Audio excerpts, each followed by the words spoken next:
What I'm about to show you will completely change how you think about debt forever. Most people believe paying off their mortgage early is smart money management, but here's what nobody tells you. The bank actually wants you to believe this myth, and I'm now going to share exactly why using real numbers that might actually shock you. But first, this isn't financial advice. I'm sharing educational concepts that you should discuss with qualified professionals. What I'm actually sharing is the mathematical reality most people never calculate. I'm going to break down 3 mathematical realities about mortgages that completely flip the conventional wisdom. The third one, well, that's the most powerful. It's how wealthy people think about debt, and it's completely different to everyone else. But to understand why this matters, you need to start with something most people get wrong. Let's say you have an extra £500 a month and you're thinking about putting that towards your mortgage to pay it off faster. Sounds reasonable, right? Here's the calculation that nobody shows you. Scenario A.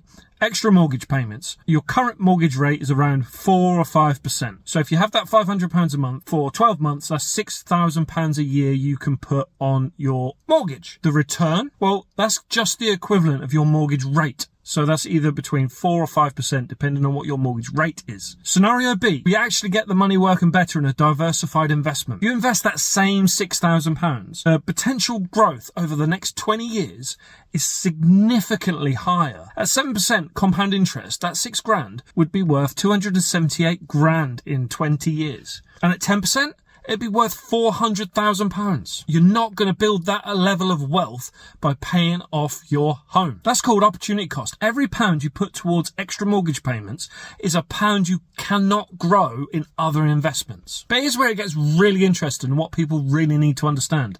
Your house equity is basically trapped money. You can't spend your kitchen. You can't invest your bathroom. When you pay off your mortgage early, you're converting your liquid cash, this cash you can spend, into illiquid home equity. Imagine you lose your job tomorrow and you have £200,000 in home equity, but £500 in your bank. Your equity's not going to pay your bills. It can't buy groceries. It's essentially useless until you sell. Or you could remortgage, but they're probably not going to give you a remortgage if you've lost your job, are they? Versus having £50,000 in an accessible investment account that you could liquidate if needed. Wealthy people understand this principle. Liquidity equals opportunity. And here's something else to think about.